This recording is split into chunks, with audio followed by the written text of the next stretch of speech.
Why do we have to think such useless thoughts which don't serve any purpose? You don't solve problems. You don't get great answers to the meaning of life. All you get when you think is headaches, more thoughts. So that's why there's an old story of why is there no aspirin in the jungle? Paracetamol. The paracetamol. Oh, come on. Anyway, maybe after the meditation, when you're more awake, you may be able to get these jokes. Obviously, sloth and torpor is what I should be talking about, not thinking too much. But when we think too much, we always have the idea it's going to get us somewhere. But all it really is just trying to escape and not being really happy where we are, because all thinking comes from discontent. Wanting to escape, wanting to be somewhere where we're not, always assuming that in thought we can have more control. If you fantasize, you find you're the one who scores the winning run in the test match. You're the person who kicks the goal in the grand final. You're the person who finds a perfect match in life. You're the person who wins the lottery. In your fantasies, you're always a winner. But in real life, you always lose. That is why we feel that we can control that world. And it gives us some false, fake happiness. But in the real world, you don't have to be a winner to start off with. In fact, it's much better to be a loser than a winner. I found that out when you started doing examinations. You shouldn't tell this to your kids because you're trying to get them to pass their year 12s and stuff. But if you pass one exam, what happens? Another exam next year. You do your year 12s and then you do your university. And you get your bachelor's degree and then you get the master's. The master's, the PhD. The PhD, another PhD. And what happens is always another exam afterwards. That is why what you call PhD, permanent head damage. That's what it stands for. Too much thinking. So instead, we learn how to be calm. And see, there's always something next. No matter how much you win, you always have to re-win your title, pass the exam again next time. There's no ending to that. So instead, we try and understand just right now, this moment is good enough. Even it might be a bit hot, a bit cold, you may be a bit sick, you may be whatever, but you can always make peace with this moment. So this is actually where we learn how to get underneath that thinking. Always comes from discontent. So we have this little method of meditation, which is whatever you're experiencing right now, whatever it is, right now, this moment, give it importance. This comes from that old story of the Emperor's 3 questions. Right now, this moment, what's happening? Give it importance. It may not be what you expect. It may not be what you like, but it's important for you. For example, now is the time in Serpentine for the flies.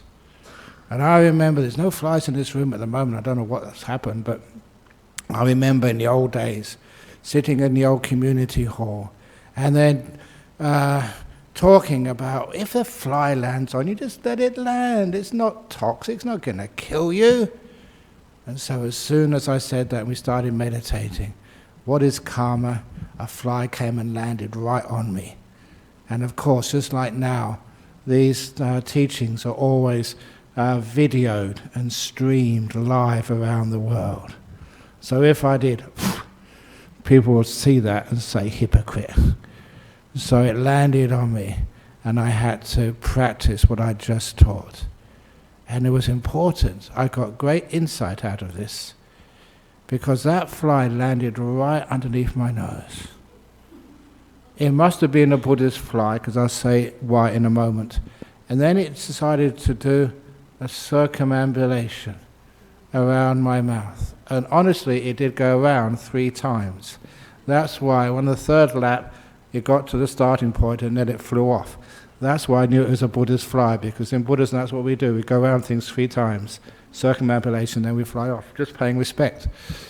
And one thing I found out, which very few people know, that actually, that this part of your mouth, that is the most sensitive. If you get past this point, then you're fine.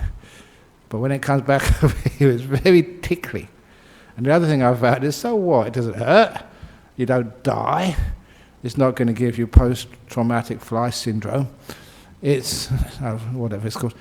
But anyway, what it's really doing is just, why are we so upset about these things? But it's so easy to think about them, to escape instead of be with life. So when we give importance to this moment, no matter what it is, we're just kind to it. You know, when you're kind to things, your reaction to life just calms down. It just gets soft. And you find it's the reaction to what you're experiencing, that's what creates the thoughts and keeps them going. It's we're overreacting to life. Just like, this is now fortunately the end of the hay fever season. But what is hay fever anyway? Just an overreaction, of the immune system, to pollen. It's not going to kill you, but you overreact and the nasal passages get inflamed and you start sneezing or coughing, whatever it is. It's just an overreaction. That's like thinking. Thinking is like the hay fever of the mind. It just keeps on overreacting to what we're experiencing. So we learn how to calm our reactions to things. That's where a bit of mindfulness comes in, so we see how we react. It's only a bit of heat, it's only a bit of a fly, it doesn't kill you, but we overreact to it, which means that it drives us into a state of instead of nasal mucus. I was going to say the ordinary word snot, but that's not really sort of polite for a monk to say that. It's very difficult being a monk. In private, that's what I would say. But anyway, the nasal mucus, whatever it is, coming down your nose, it's just like, that's like thoughts. Same sort of stuff. One is mental, the other one is physical. So instead of the snot running through your mind, which is the thinking, instead we just calm it down, we're peaceful. We don't react. In other words, the way we don't react, we are kind.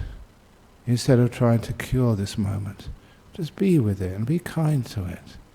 You ever notice that if you try and cure things, get rid of things, change things, it always gets very tense and it actually disturbs the flow of nature. If you can learn how just to be calm, she'll be right, mate. No need, no worries. Leave it alone. As Ajahn Chah used to say, if you're sick, you'll either get better or you'll die. No worry. Which means that you don't need to overreact and think too much. In fact, you learn how to not think at all. This moment is important. Don't react to it, but care for it. Cuddle it. Be kind to it. Embrace it. Open the door of your heart to this moment, no matter what it is. You learn from it. And one thing you learn is just how these things are not that important anyway. They will soon vanish by themselves. This too will pass. So when we don't overreact, we find that the mind does become very peaceful. You're undermining the cause of those thoughts, the reactions, the lack of contentment, always thinking things should be different, and I'm going to make them different, and I'm going to plan how they are different. So this learning how to be calm and content, kindness, the same word, that undermines the thoughts. So often you say that thoughts are like the waves on the ocean, or let's make it a bit smaller, waves on a lake. And those waves on the lake, if you get your hands and try and pat down those waves, or rather pat down the crests and smooth out the water, you just make more waves. So instead, why are those waves happening in the first place? What's underneath those waves causing it? And what's causing it is discontent, overreaction. Just shh and calm down. And then you find the mind becomes peaceful, all by itself. This is learning how to be aware of the causes. Don't worry about the symptoms. The symptom is the thoughts, the cause is discontent, overreaction. A good example of that is always when people sort of bang the doors, they cough, they make sort of weird noises. If they do, the noise vanishes within a second, but the reaction can keep going on for half an hour. Who was that? Why did they do that? They should be banned. I'm going to find out who they were, and I am going to blacklist them from the meditation hall at Dhammaloka every Saturday. Have a whole list of people with their pictures on the front there. The snorers, there's no pictures on there, but those people who make too much noise, or those who come in late, or go out late. So we don't do things like that, because that is allowing just a small little noise to echo in our minds way past the time the noise has stopped. So instead, we don't react. How we don't react? Relax, be content. Your mind is like a string. When it's taut and tense, stretched at both ends, you just ping it and it makes a high-pitched sound which resonates for many seconds, like a guitar string. But you loosen the tension of that guitar string. You loosen it and soon it's quite loose. You ping it, it makes a boom, a low-pitched sound.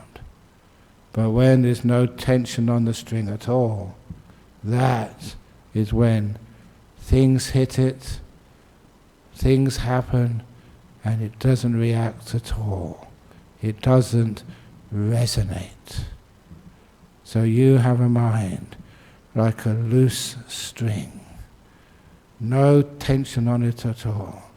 Then whatever happens, it doesn't react, which means it doesn't start generating all these thoughts. Shh. It's calm at last. So anyway, there we go. So enough talking.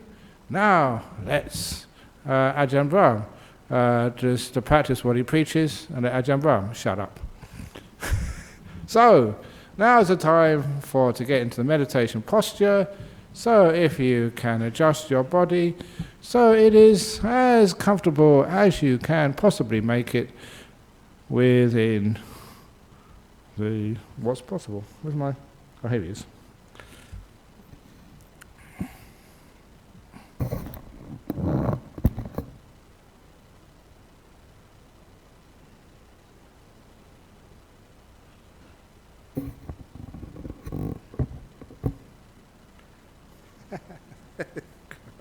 You cold, chilly willy.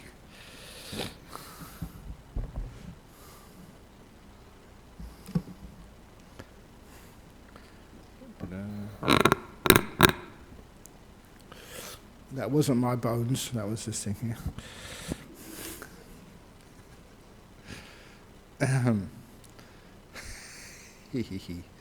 So, close your eyes. We close our eyes in Buddhist meditation because it's one less thing we have to be disturbed with the senses. Our goal, if you like, in meditation is to calm down the five senses so much that restrain them, soften them, so they get so weak that the sixth sense, the mind, starts to dominate. And that's when we see these beautiful lights in the mind, which we'll talk about later. So we don't want to encourage the senses, we want to calm them down.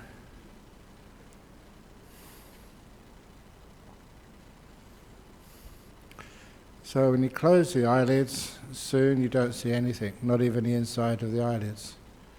It's one less thing to be disturbed by.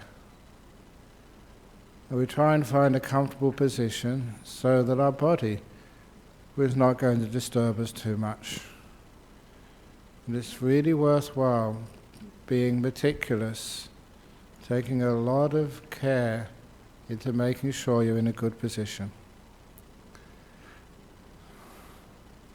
So you can just have a general scan of your body, just to see if there's anything which stands out, which is uncomfortable. My belt is a bit tight. I'm going to loosen it.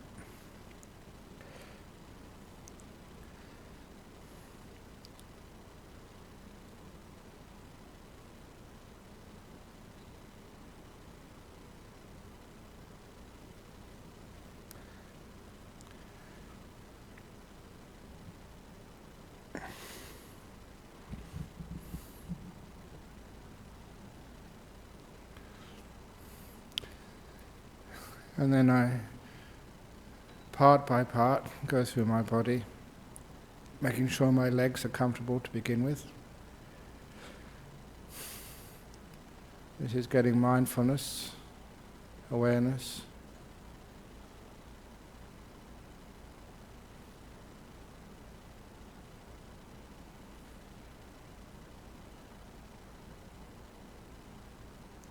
And the mindfulness is on just the comfort level of my legs, make sure they're all relaxed, in the right place.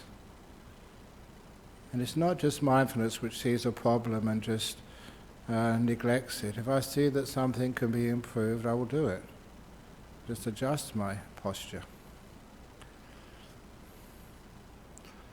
And once my legs are comfortable, I go to my bottom, the buttocks, to make sure that they are well adjusted on the cushion, as best I can make them. So I won't need to fidget later on. Then I check my back, make sure that is as comfortable as possible. Many people have back pain because they have bad posture. So check your back, make sure it's as comfortable as you possibly can get it. If you're leaning against the chair, the backrest, that is supposed to be very comfortable. You may prefer to push your back away from the backrest. Feel it. What do you really prefer? What's good for you? What feels right? And then check your hands. How are they?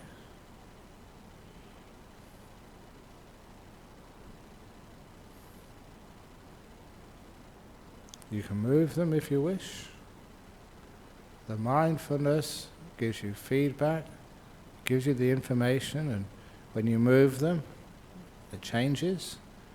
And that's how, obviously, you find out what's the best position.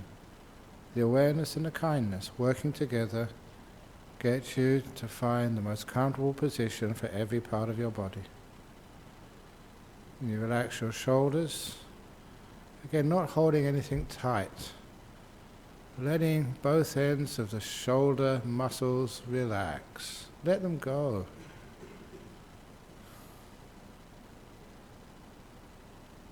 And with your awareness, you soon feel, you can easily know whether that part of the body is tight or relaxed. When you're looking in the right place, you get the correct information.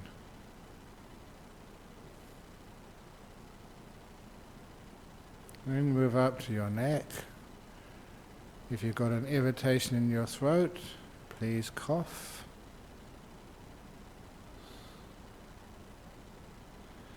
Any aches or pains in the neck, usually because the head is wrongly positioned.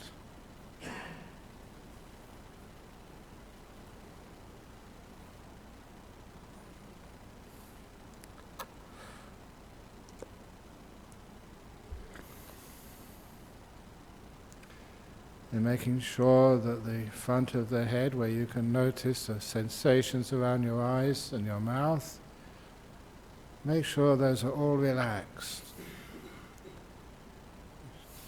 Because it's not that difficult to notice tightness around the eyes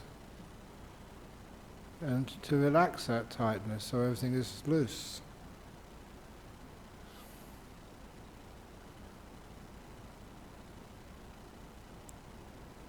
So a little exercise to scan through your body at the beginning of the meditation. First of all, it serves the purpose of getting into a good posture. And secondly, it's a preliminary exercise to establish some awareness and mindfulness. And it's associate kindness. Mindfulness and kindness working together to get you into a really good position. And also to generate this mindfulness and compassion so we can use it on our mind. But before we go to the mind, the emotional world, I want to just check my body one more time and see if there's any tightness or tension anywhere, especially inside the body. And I got into the habit of choosing one part of the body which is the most irritating. And to me, today my throat is a bit irritating. So I focus on that, exclusive of everything else. And once I have mindfulness of that irritating part of my body, you can choose another part of your body which is irritating. Once I've established awareness there, I'm kind to that feeling. I don't react to it. I soften my attitude towards that feeling. If I do this properly, I can notice the feeling change. It starts to get eased off. The overreaction, which caused that disturbance in the first place, starts to ease off. In other words, I'm relaxing, I'm healing that irritation. I'm settling it.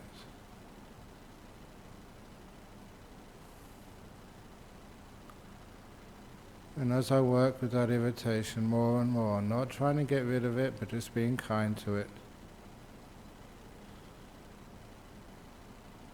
If the irritation gets worse, my mindfulness picks that up and I go another route.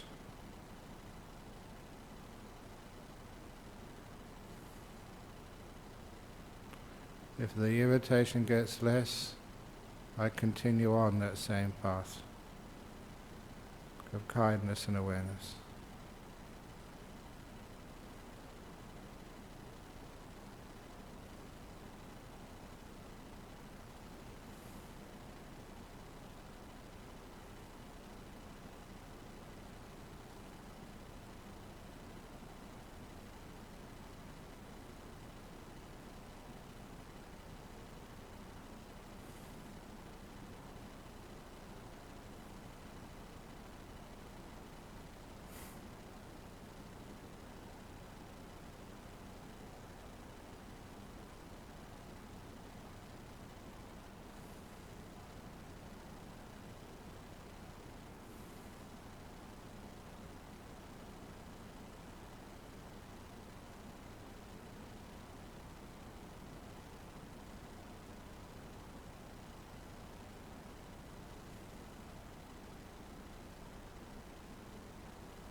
And once your body is really relaxed, and your mindfulness should be able to pick that up, so at ease,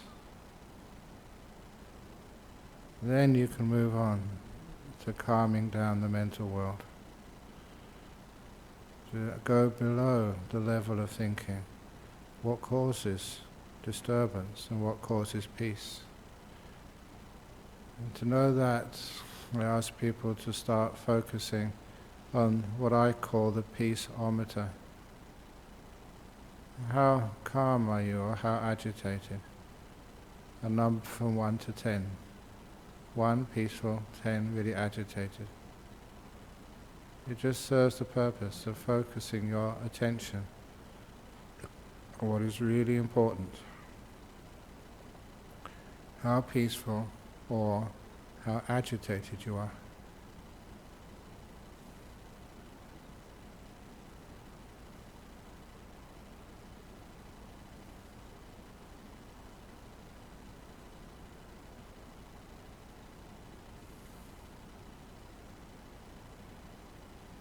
Once you can be aware of the correct thing, the level of peace or agitation in your mind, then the next step is noticing what brings that needle down closer to 1.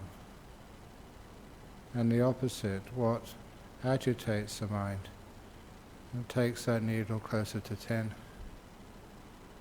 You're learning cause and effect, how to bring basic calm and peace to your own mind.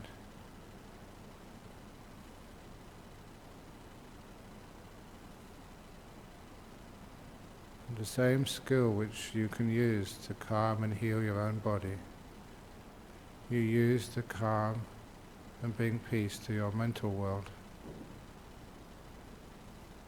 Awareness and kindness. You are taking away the tightness of your mind, so that when something hits it, it doesn't resonate with thinking. It's loose.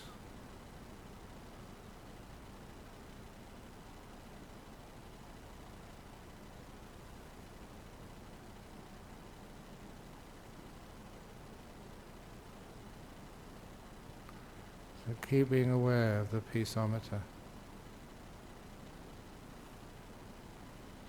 Try this beautiful kindness. The door of my heart is open to this moment. This moment is important, and my only reaction is to care for it. Just like a mother cares for a child who's sick, strokes it, reassures it, so the child can relax and be at peace.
once the mind has been calmed down sufficiently,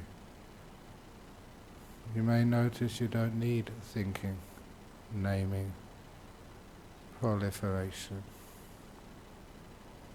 When the mind is not agitated, it doesn't overreact. So you don't need to stop the thoughts. You look at the underlying cause, the lack of peace, contentment. Just happy to be here, right now.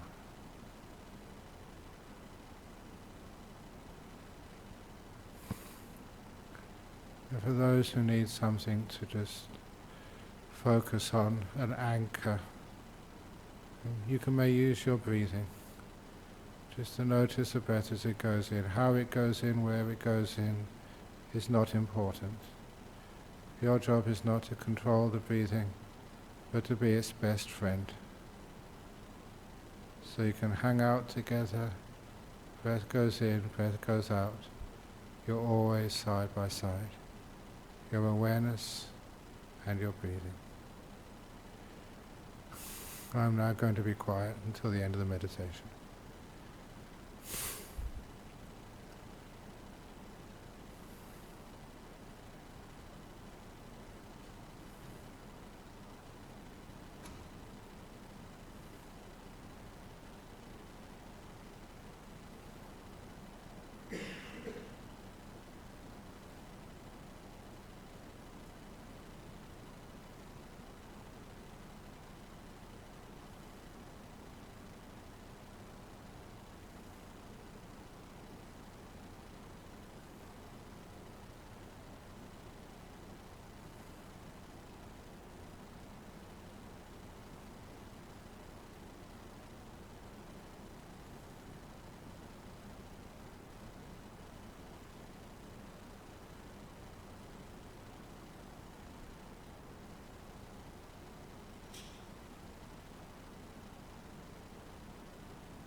Now getting close to the end of the meditation period. How do you feel? What's it like inside? What worked? What didn't work?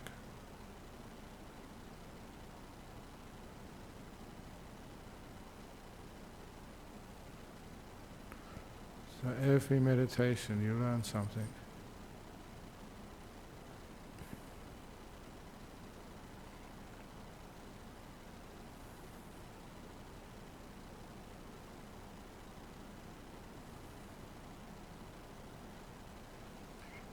I will now ring the gong 3 times. At the end of the 3rd ringing of the gong, you may open your eyes to end the meditation.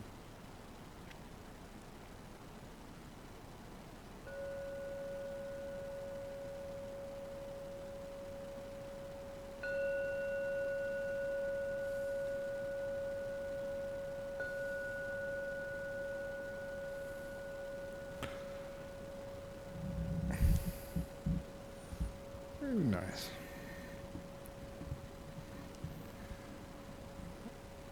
Okay. So now is the opportunity for some questions on meditation. There was, Lucky did actually ask me one just before I came in here, just a bit busy. So it was, somebody asked the difference between the jhana meditations and the opening of the Kundalini type meditations. And there's a very big difference there, because in this type of Buddhist meditation, we calm the senses down, the 5 senses of seeing, hearing, smelling, tasting and touching, until they get so soft, we don't feed them, that they disappear. And then we have the 6th sense just opens up, which is the mind. And when that 6th sense sort of is more powerful than the mind, that 6th sense, the mind is more powerful than the 5 senses, we can't feel the body anymore. So that Buddhist meditation is actually transcending the body totally. It's not, getting energy in the body, it's keeping that energy in the mind, so you can't feel the body's gone. And it's just a great relief. It also creates a lot of insight into just how heavy this body is and its 5 senses.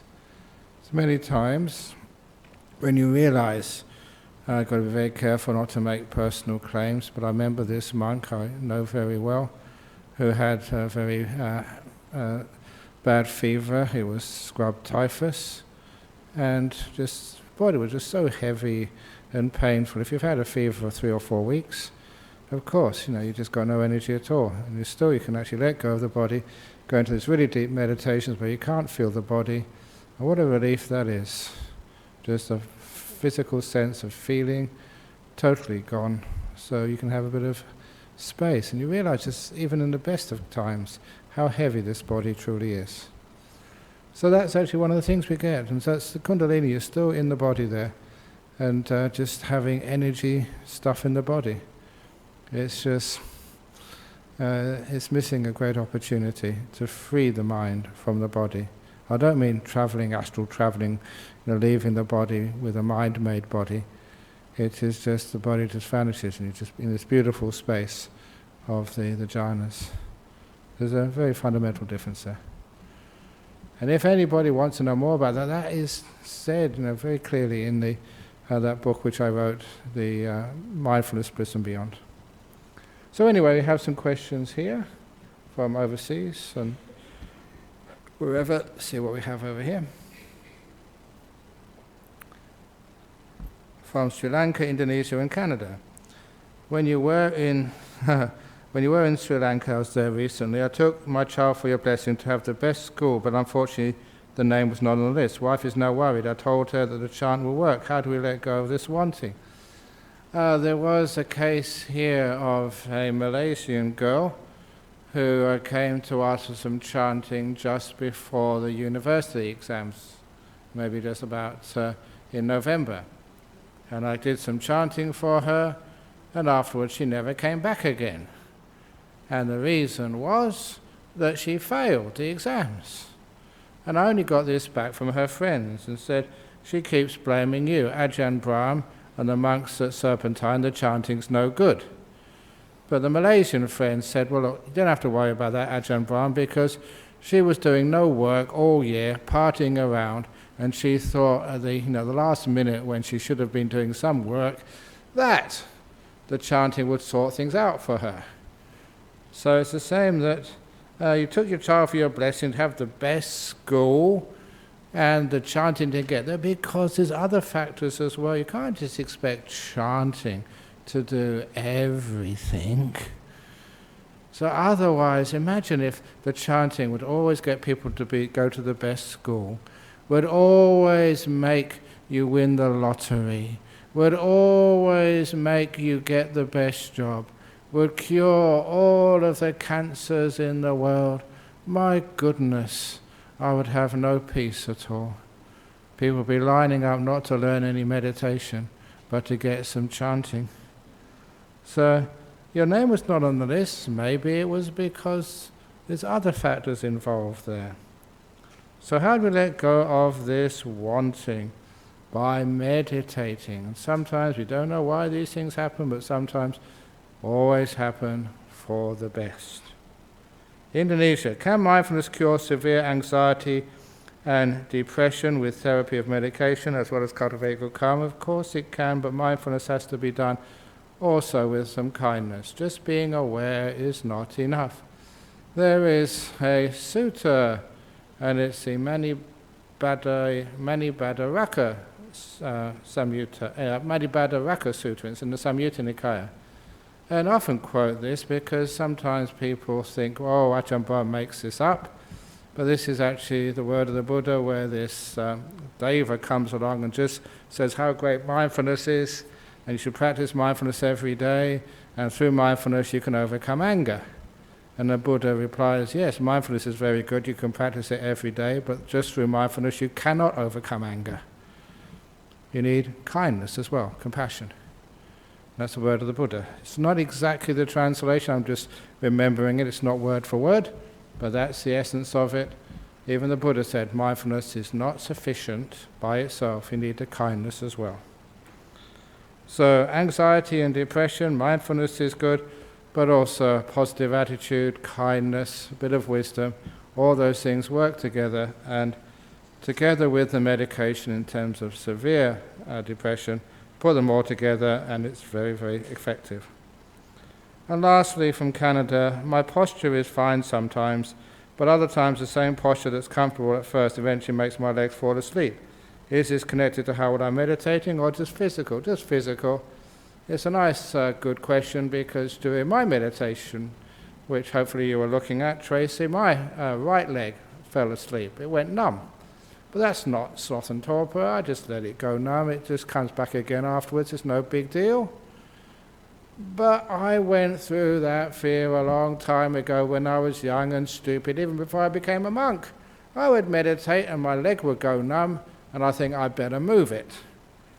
And it was just through fear, because I thought if your leg's going numb, it shows you how much I knew at the time, I thought that means there's no blood circulating through your legs, which means it will start to get gangrene. And by the time I get out of my meditation, I'd have to go to hospital and have my leg removed.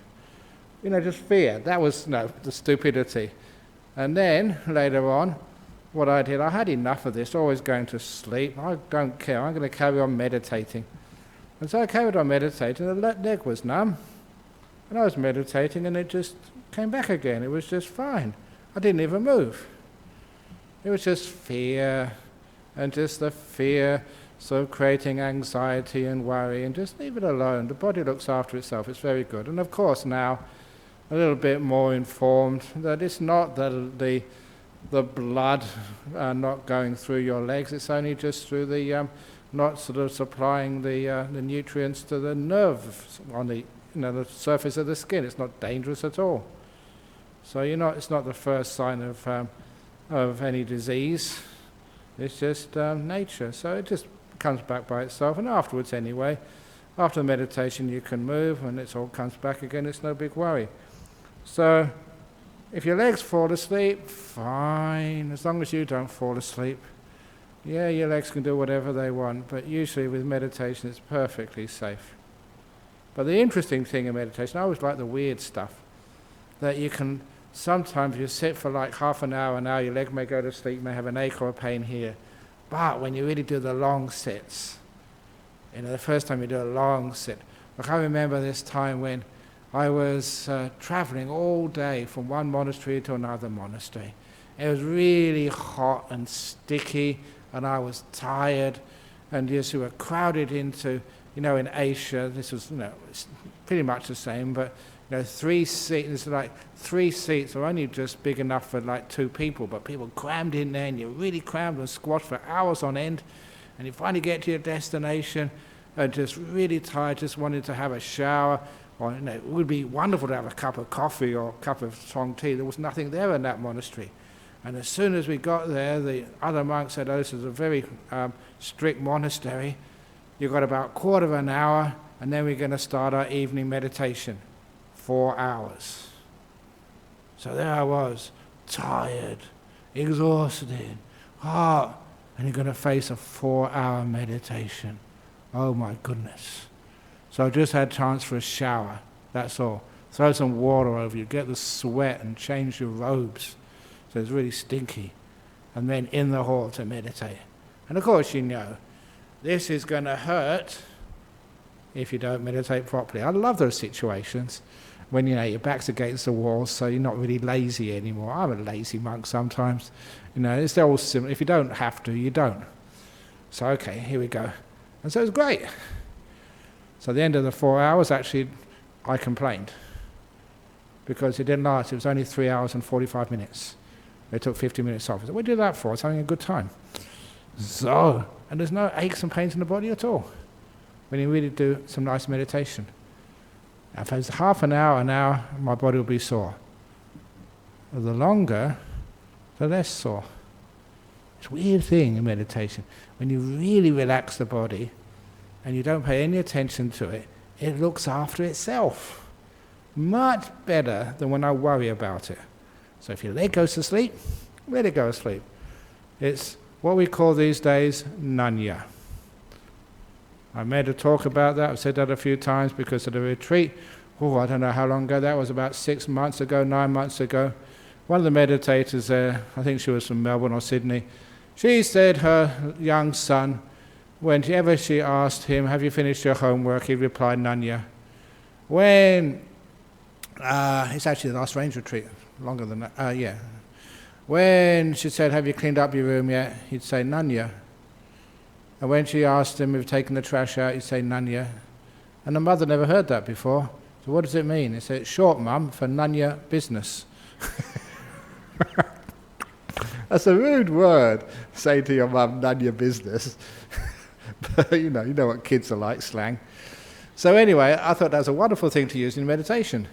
So, your leg goes to sleep, nanya. Nanya business, it's the body's business, leave it alone, it'll take care of it.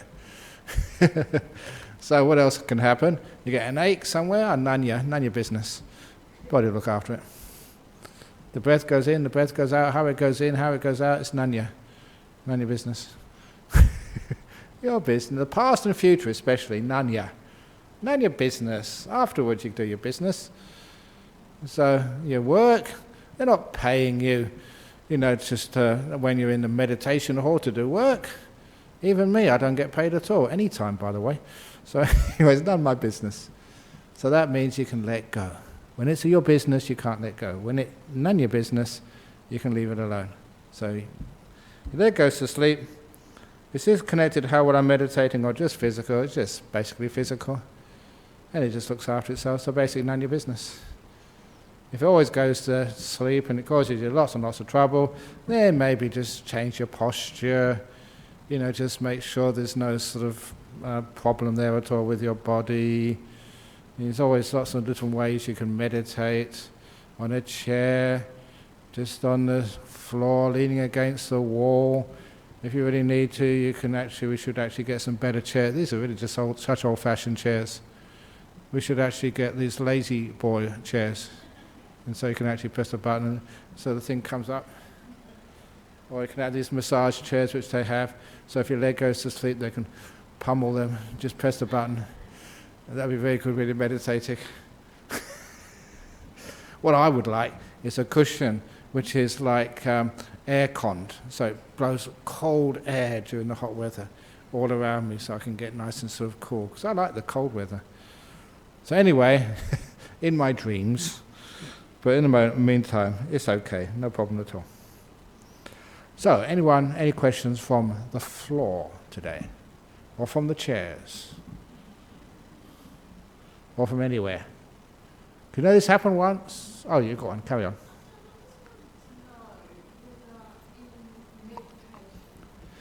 You wanted to know. That's more wanting. So best to let... No, sorry, carry on. In this form of Buddhist meditations, can you do, or do you do any ancestral form of meditation to go through the ancestral? Ancestral, what does that mean? And your ancestral family. Ancestral? Family. Family? So you can go back through. Oh, you mean just past life stuff? No, I mean like, you know when you pour the water, when we're in the other room there, and you pour the water and do blessings. Oh, the transference of merits. Oh. Yeah, this is something a little bit different, but sure. This is the well-known fact that if something, you have a connection between people you love and have known. That's, quite sort of very common. That story, which I like to quote because it's a very clear one. It was in the Melbourne Age when I was staying in Melbourne some years ago. A veterinary surgeon on the weekend he was a single guy. He was going into country Victoria for a weekend party, basically, with his friends. So he was finished work, driving along some motorway or freeway, whatever they call it over there, and just halfway on the journey, he was overcome with his incredibly strong emotions. I mean, really strong. He started weeping for no reason whatsoever. And so it was so intense, he had to pull over to the side of the road, park in the emergency lane, because he was totally overcome. He couldn't drive. And so he waited there for about half an hour until he could settle his emotions and wipe his eyes so he could see, and then carried on his journey, very carefully at first. And when he got to the country house where the party was, that's where there was a message for him. At exactly the time he was overcome by grief, at that time his dog had been hit by a car and killed in Melbourne. And it was maybe 60 kilometres different. There's no way that he could have known that, by any science, but he was so obviously connected to his dog. When his dog was injured, emotion just hit him, just immediately, so badly he couldn't drive. So many of you may have had experiences like that. There was an intense experience, but maybe you've had experiences like that. You do have connections, between sort of people you've lived with, known, loved. So you feel that something's wrong somewhere. And what happens? You just get a call, you call somebody, you find, yeah, it's true. So we use that sort of channel, understanding that that is real. So if we care about somebody, we want to give them a bit of a boost, then you think about them and just say, Mum, Dad, loved one, so this merit, the energy, the goodness which I've been building up today, it's all yours. It's my gift to you. So you can do that. And what about your great-grandparents and great-grandparents going down the line? Going down the line, they've probably been reborn now. So, probably, it's like sometimes sending a donation. It's nice to send donations at Christmas time to worthy causes, but to send a donation to, say, Mr. Bill Gates, I mean, it's just not going to really be effective, is it? It's just a drop in the ocean. So if anyone's been reborn, the connection is really extended. You can't really get through to them. And number two, anyway, does a person really need it if they're just in some sort of beautiful place? So that's what usually happens. So it's usually people are very close to you because you've got a strong connection to those. You know, your great-great-great-great-grandparents, you don't even know them, they never sort of met you. Sometimes it's a bit too far to get a connection. And the bloodline? Sorry? And the bloodline? Even the bloodline, no, because the blood is something material, physical. We're talking about things which are mental, spiritual, in sort of the world of the mind, not the body. Thank you. There we go. Weird stuff, but it's true. I like weird stuff. And if you ever want to try this out, your own little experiments, I've done this sometimes when people have got really nice meditations, you know, you think of somebody who's not here, not in this room, and really blast them with your metta. May they be happy and well, may they be free of this, or you know, I really care about you right now. Just please, and you zap them. Obviously, the more strong you are, the more peace, the more energy you have, the stronger you can zap them. And then just to prove it for yourself, you'll notice the time. What time is it? 4:20. And this evening, you just give them a call. Hey, just how are you? And where were you about 4:20? What were you doing? You know, it's amazing just how many times I say, wow, it's amazing. It's about that time I was thinking about you. You know, you can prove it to yourself. It's not just a coincidence. People can connect. So it's amazing when people actually do that and they just say, wow, there's something going on there. And of course, the most important thing is unfortunately, it's when it's a tragedy, we can connect pretty easily. But when there's something really wonderful happening, can you connect then? That's the best time. Weird stuff, but true. I like weird stuff. I don't know why people are afraid of weird stuff. Weird is great. Okie dokie, so we can now pay respects to Buddha Dhamma Sangha, and then we can go back to the normal life, boring of science and stuff.